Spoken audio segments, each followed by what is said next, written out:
Hola, ¿cómo están? Sean muy bienvenidas, sea muy bienvenido a esta entrevista bajo juramento. Usted sabe que en El Soberano tenemos el mayor compromiso, para traerles los mejores perfiles de las personas candidatas que pretenden ser, por supuesto, los nuevos integrantes del nuevo Poder Judicial. Quédese porque ya empieza la entrevista bajo juramento.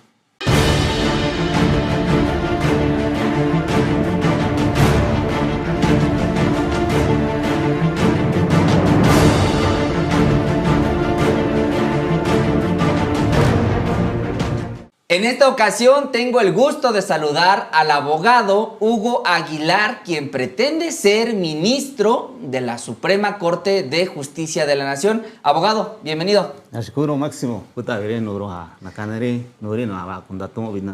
Pues te acabo de saludar en lengua mixteca y te estoy agradeciendo la oportunidad de estar en tu espacio y de hablar con tu público. Muchísimas gracias por la oportunidad. Lengua mixteca, jamás había escuchado una persona con esta lengua. ¿De dónde es? Cuéntanos. Yo soy de una comunidad que se llama San Agustín Tlacotepec, en la Mixteca Alta del estado de Oaxaca, ya casi en colindancias con Guerrero.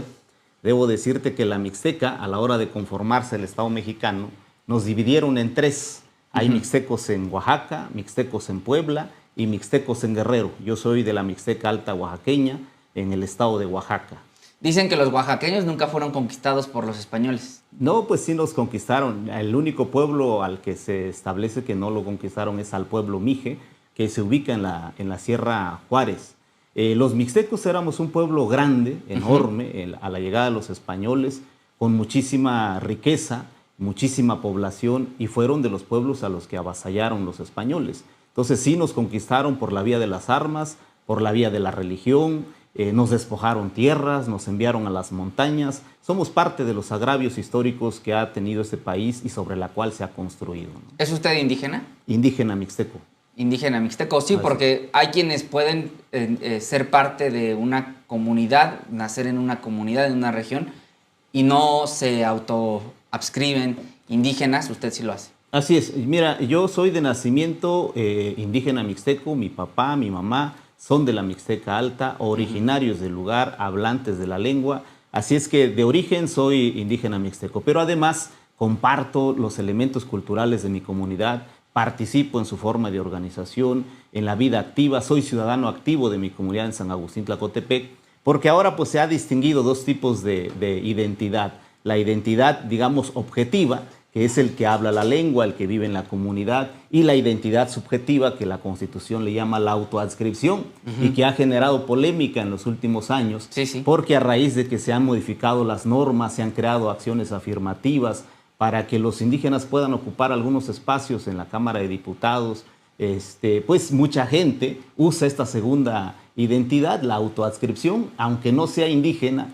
Con el solo hecho de autonombrarse indígena, pues ya accede a ciertos derechos, ciertos privilegios que establece la norma. Y esto es una parte que hay que atender de manera considerable porque implica fraude a la ley. Y luego hay candidatos o candidatas güeras de ojo verde que se dicen indígenas. No digo que no los haya, pero sin duda no me parece que representan a la generalidad de los pueblos originarios que se inscriben justamente con esa autoadscripción. Totalmente, y mira, vale la pena tu comentario para hacer una precisión. El tema indígena en México no es un asunto racial. O sea, los que lo planteamos no estamos diciendo hay que comprobar un determinado porcentaje genético para ser mixteco, guave, mije, zapoteco. No, es un asunto de identidad. Entonces, una persona que de origen no es indígena, pero si vive en la comunidad, comparte sus valores culturales, contribuye con la comunidad, no realiza acciones en detrimento de la comunidad bien lo puede aceptar como parte, como miembro de su colectividad. El problema viene cuando alguien asume la identidad solo para verse beneficiado, pero no hace vida en comunidad. Este es un punto que sí debemos ir trabajando. Ya los tribunales han establecido una cosa que le llaman autoadscripción calificada, que no es suficiente que alguien se autoadscriba, sino que la comunidad sea la que valide esa autoadscripción. Pero en este mecanismo de validación todavía tenemos dificultades, porque el Instituto Nacional Electoral permite que, por ejemplo, una asociación civil, un grupo de personas validen esa identidad y ahí pues es muy fácil que el político vaya, le otorgue un beneficio, un recurso y se consuma la usurpación de identidad. Todavía tenemos que ir trabajando en afinar estos criterios, pero lo importante es que la identidad de los pueblos está ya reconocida en la Constitución, está aceptada como un objetivo del proyecto nacional, la pluriculturalidad. Este es el dato relevante y con un dato adicional. En la última reforma impulsada por el expresidente López Obrador, publicada el 30 de septiembre, vigente desde el 1 de enero, ahora se reconoce a los pueblos como sujetos de derecho público. Y esto viene a fortalecer una nueva relación del Estado con estos pueblos, a los que tradicionalmente se les había excluido del diseño institucional, de la propia norma fundamental de nuestro país, y hoy día tienen ya una inclusión plena. Es muy interesante esa precisión que hace, porque ciertamente en el pasado proceso electoral, en 2024, vimos a falsos indígenas, o así fueron calificados por los medios de comunicación, que con un fenotipo totalmente pues diferente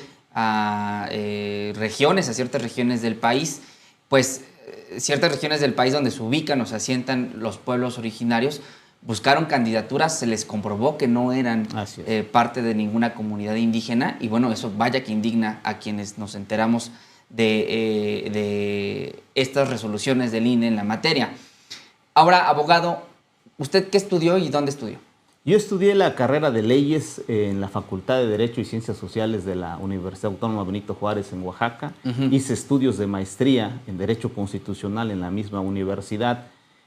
Posteriormente, pues me he dedicado al litigio. Yo fui abogado aproximadamente unos 17 años de mi vida, planteando temas agrarios, temas constitucionales, temas penales, y temas de derecho indígena en la propia Suprema Corte de Justicia de la Nación, en los tribunales federales, en los tribunales electorales y en los tribunales agrarios.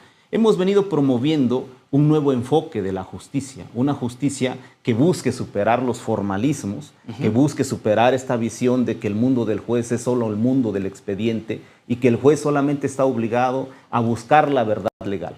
Lo que hemos venido planteando es que el juez tiene que buscar la verdad real, que sus sentencias tengan un efecto, un impacto real, verdadero en la vida de las personas y en la vida de las comunidades. Y en el caso indígena ha sido una cosa sumamente importante, porque en México debo decir que el sistema de justicia está anclado a la aplicación de la ley. O sea, el que hace justicia se caracteriza fundamentalmente porque aplica la ley. Entonces imagínate, en el caso de los pueblos indígenas, si no éramos contenido de ninguna norma, podríamos decir que el que aplicaba la ley no tenía obligación de atender la especificidad cultural de los indígenas.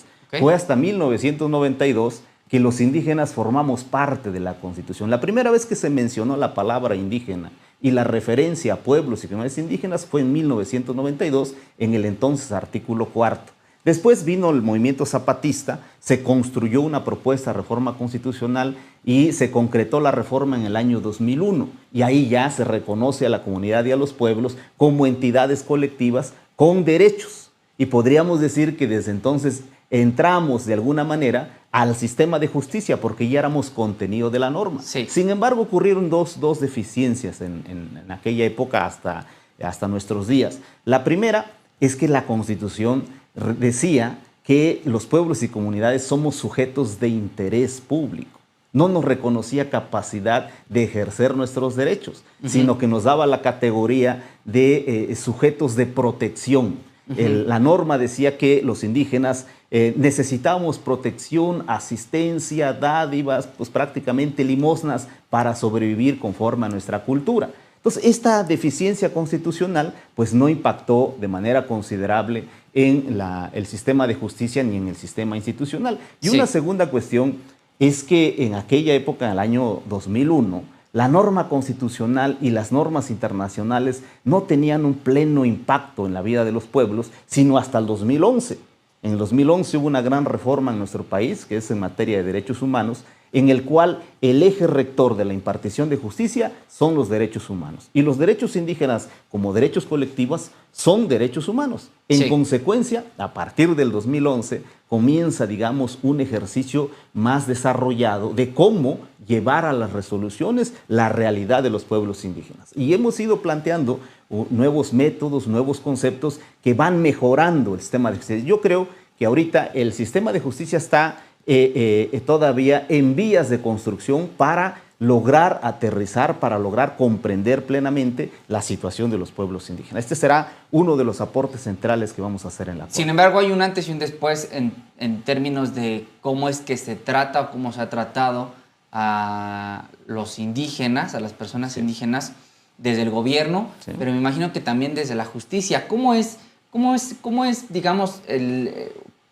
qué sucede cuando un indígena pretende buscar justicia en un ministerio público, ya ante un juez? Entiendo que no hay traductores muchas veces para que puedan pues llevar un juicio con el debido proceso, que muchos de los integrantes de las comunidades indígenas que están encarcelados, pues justamente, entre otras cosas, es porque no tuvieron la posibilidad de defenderse. ¿Cómo viven los indígenas la justicia mexicana? Mira, yo creo que se vive como si estuvieran en contacto dos realidades diferentes. O sea, el sistema de justicia tiene sus reglas para impartir la justicia y los pueblos tienen su especificidad cultural que no está contenido en el sistema de justicia. El más evidente es el que acabas de mencionar, la traducción. O sea, cuando llega un indígena al sistema de justicia, el indígena no entiende ni se puede dar a entender. Entonces requiere de un traductor para que haya comunicación. Pero la justicia no solo es comunicación, sino que es un conjunto de principios que impactan en la situación real. Voy a ponerte un caso. Si un indígena es electo como miembro del cuerpo de seguridad de la comunidad, que nosotros llamamos topiles o policías comunitarios, y él está haciendo una guardia, detiene a alguien, ese alguien no está conforme, lo puede denunciar por abuso de autoridad porque dice, me estás deteniendo y tú no eres autoridad, tú no tienes un respaldo constitucional. Entonces ahí comienza un legajo de investigación, se puede criminalizar al indígena, pero realmente en los hechos tú ves que ese indígena no es un criminal. Él está cumpliendo un